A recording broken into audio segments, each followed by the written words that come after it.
Selamat pagi saudara-saudari, kita bertemu lagi dalam satu lagi janjian kitab. Yang hari ini kita akan melihat dari Yesaya pasal 42 ayat 1 hingga ayat yang keempat. 以赛亚书第42章第1到第4节 Isaiah chapter 42 verse 1 to verse 4. Yesaya pasal 42 ayat 1.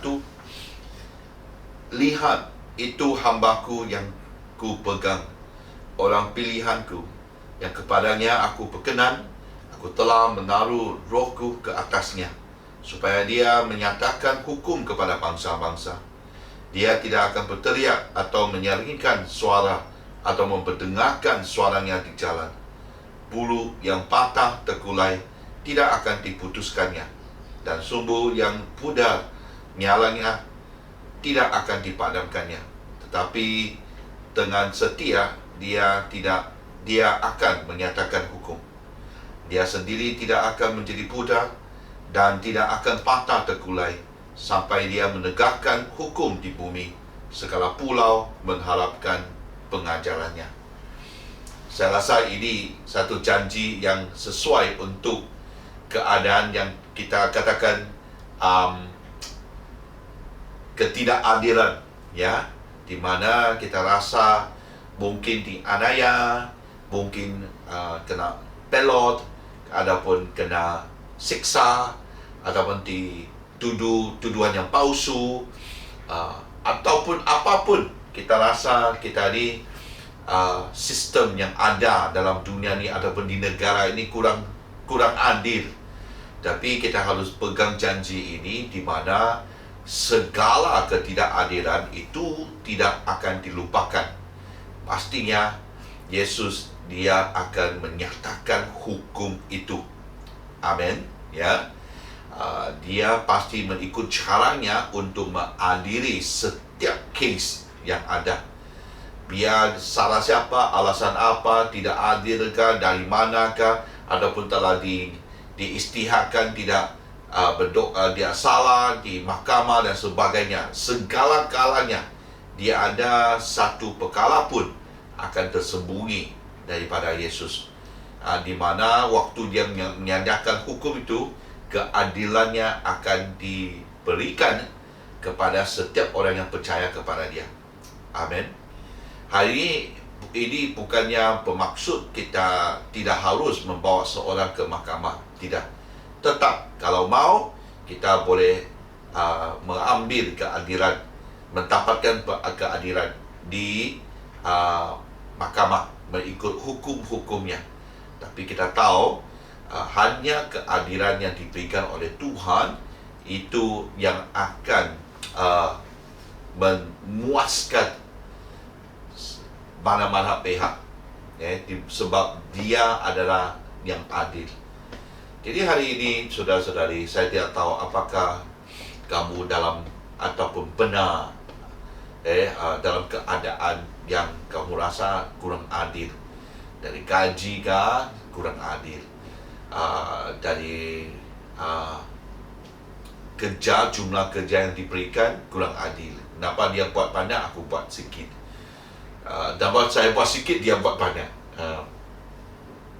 Ataupun SOP sekarang kurang adil. Kenapa itu tenda banyak, aku ni dia tidak kena tenda, saya ini kena tenda begitu banyak sekali. Apapun, hari ini kita tahu kalau kita cuba menggunakan suara sendiri, menggunakan hukum sendiri, menggunakan emosi sendiri, menggunakan cara sendiri untuk mendapatkan keadilan, kadang-kadang saya rasa itu tidak perlu. Sebab mungkin dia akan membuat perkara itu makin teruk. Tapi kita kalau serahkan kepada Tuhan, biar Tuhan Yesus dia yang menyatakan hukumnya. Dalam pelayanan saya banyak kali sudah sebab ketidakadilan, dituduhkah apakah adalah waktu saya gunakan cara sendiri untuk mendapatkan keadilan. Saya cuba untuk mendapatkan maruah yang hilang sebab tuduhan ataupun hal itu yang tidak adil lah.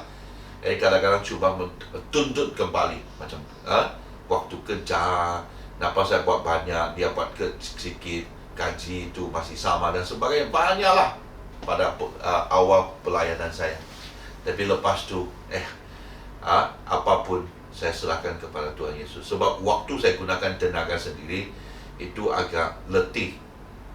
Agak kadang-kadang hilang fokus sebab hanya bimbang tentang perkara itu.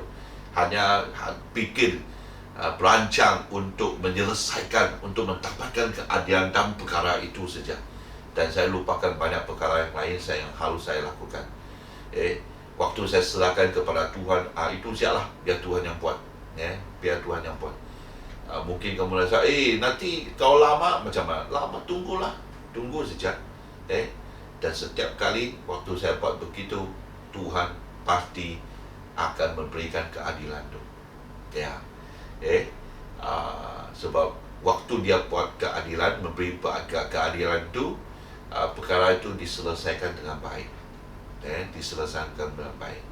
Bukannya hanya bilang kebaikan itu kepada saya, tapi keadilan itu diberikan sampainya perkara itu berhenti. Sebab apa sebab pun, kalau tanpa Tuhan di sana, contohnya saya yang cuba mencari, tak akan berhenti itu. Saya takwa dia takwa saya takwa dia takwa saya. Pasti ada satu masalah timbul dari masalah yang pertama itu. Jadi masalah itu tidak pernah berhenti. Tapi waktu Yesus memberi keadilan, semuanya akan berhenti. Dan perkara itu tidak akan, orang bilang, menghantui kita lagi. Jadi saya harap anda belajar dari sini, tuntut janji dari Pak ini. Kalau Tuhan yang janjikan bahwa dia akan memberi keadilan, dia akan memberikan keadilan itu. Amin. Tuhan memberkati hari yang baru, minggu yang baru. Kita akan menghadapi banyak, saya tahu mungkin ada cabaran, tekanan dan sebagainya. Ingat, semua yang percaya ada yang Tuhan Yesus beserta dengan kita. Amin. Jadi Tuhan memberkati, teruskan percaya kepada Tuhan, dan kita sama-sama berdiri teguh di dalam Tuhan. Kita tidak akan bergoyah sebab Tuhan, dia telah memberikan iman kepada kita untuk menghadapi apa masalah pun dalam kehidupan kita. Pegang kepada itu dan bacalah Alkitab, buat renungan anda dan berdoa kepada Tuhan.